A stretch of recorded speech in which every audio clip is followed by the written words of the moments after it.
Bismillahirrahmanirrahim. Rabbi shrah li sadri wa yassir li amri wahlul 'uqdatam min lisani yafqahu qawli. Assalamualaikum warahmatullahi taala wabarakatuh. Waalaikumsalam warahmatullahi wabarakatuh. Alhamdulillahirabbil alamin. Amma ba'du. Perkenalkan, saya Dinda Zahira Zahwa selaku anggota UKM Rumah Quran Mahasiswa Universitas Islam Asy-Syafi'iyah yang alhamdulillah pada kesempatan kali ini saya diamanahkan untuk menyampaikan sedikit materi yang saya ketahui mengenai masalah sosial dan budaya yang ada di negara kita Indonesia.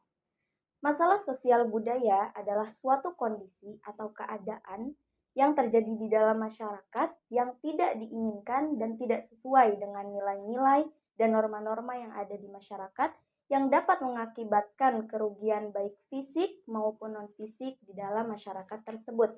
Adapun beberapa faktor yang menjadi pemicu terjadinya masalah sosial dan budaya di Indonesia. Yang pertama ada faktor ekonomi, di mana masyarakat tidak dapat memenuhi kebutuhan hidupnya sampai-sampai mengakibatkan mereka berbuat kriminalitas seperti mencuri, merampok, dan yang lain sebagainya. Yang kedua adalah faktor budaya, di mana cara berpikir, gaya hidup masyarakat kita yang tadinya tradisional berubah menjadi modern atau yang kerap kita kenal sebagai modernisasi. Lalu selanjutnya adalah faktor biologi, di mana tidak sesuai antara lingkungan dengan masyarakat yang mengakibatkan tidak stabil. Seperti yang kita jumpai belum lama ini, yakni penyebaran COVID-19. Lalu yang terakhir ada faktor psikologi, di mana pola pikir manusia yang tidak sesuai atau bersinggungan dengan tatanan sosial budaya. Seperti misalkan banyaknya timbul atau muncul aliran-aliran yang sesat di negara kita Indonesia ini.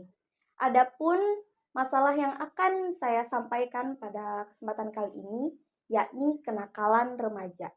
Kenakalan remaja adalah suatu perilaku yang menyimpang yang dilakukan oleh remaja antara anak-anak sampai dewasa yang dapat merubah tatanan nilai dan moral yang ada di dalam masyarakat. Seperti misalkan tawuran, narkoba, pencurian, pelecehan seksual, peminjaman online, atau masih banyak yang lainnya lagi.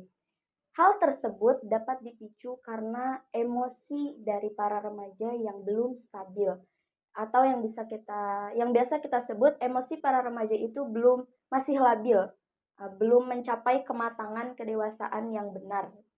Atau juga bisa disebabkan oleh faktor eksternal seperti mungkin dia mengalami broken home di dalam keluarganya, perceraian antara ibu dan bapaknya, atau memang dia berada di dalam lingkungan yang kurang baik, yang buruk gitu, yang dapat mengakibatkan dia melakukan perilaku yang menyimpang.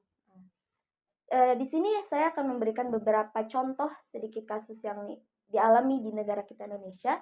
Yang pertama itu dijumpai di daerah Garut, 16 remaja SMP dan SMA mengonsumsi dan mengedarkan obat-obat terlarang atau narkoba, di mana mereka menjual dan mengonsumsi obat tersebut sekitar kurang lebih ada 1.120 obat terlarang.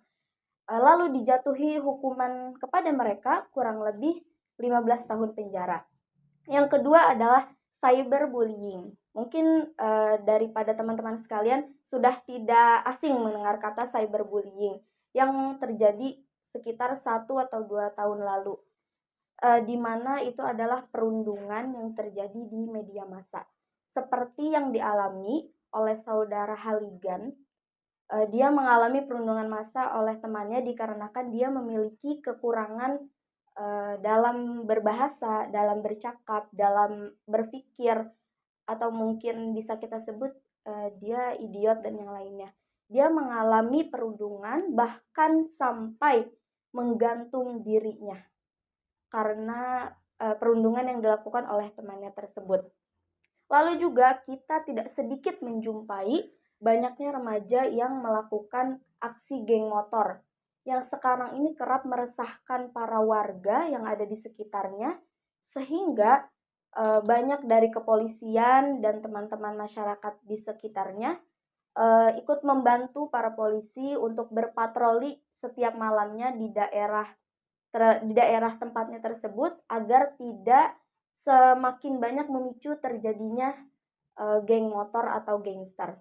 Lalu belum beberapa lama ini di awal-awal Januari juga kita dikabarkan bahwasanya ada sekitar ratusan remaja SMP dan SMA melakukan perbuatan seksual, di mana mereka meminta kepada KUA agama setempat untuk meminta dispensasi menikah, dikarenakan yang di aturan yang ada di negara kita, menikah itu minimal 19 tahun.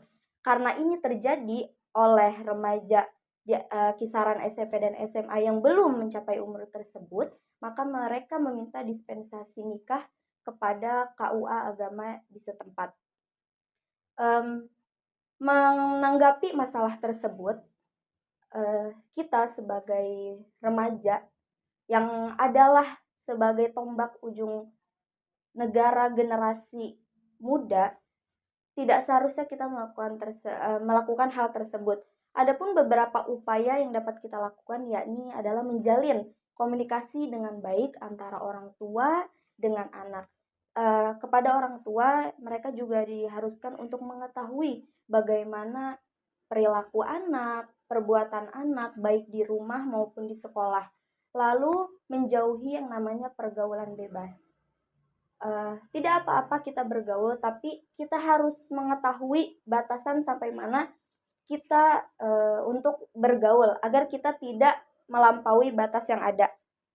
Lalu diperuntukkan kepada orang tua, dianjurkan untuk mengajarkan kepada anaknya rasa tanggung jawab atas apa yang telah mereka lakukan.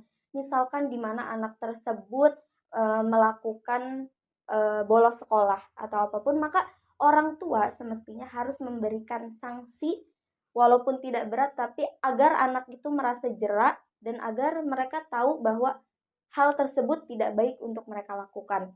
Lalu upaya yang selanjutnya adalah pengawasan orang tua dalam menggunakan internet. Sekarang di era digitalisasi ini, kita banyak menemukan hal-hal yang mungkin tidak sesuai dengan ajaran-ajaran agama atau nilai-nilai dan norma-norma yang ada di masyarakat. Maka dari itu, orang tua patut untuk mengawasi anak-anaknya agar tidak melakukan penyimpangan baik di dalam lingkungannya maupun di media sosial tersebut. Yang terakhir adalah kepada orang tua atau bahkan teman-teman sekitarnya harus memberikan contoh yang baik kepada anak tersebut. Karena kita jumpai di dalam generasi Z yang sekarang, mereka memerlukan contoh. Mereka tidak bisa dituntut untuk melakukan apa yang kita inginkan. Mereka tidak akan menurut dengan apa yang kita perintahkan kepada mereka. Maka dari itu, kita harusnya memberikan contoh yang baik pada mereka agar mereka tidak melakukan penyimpangan di dalam negara Indonesia ini.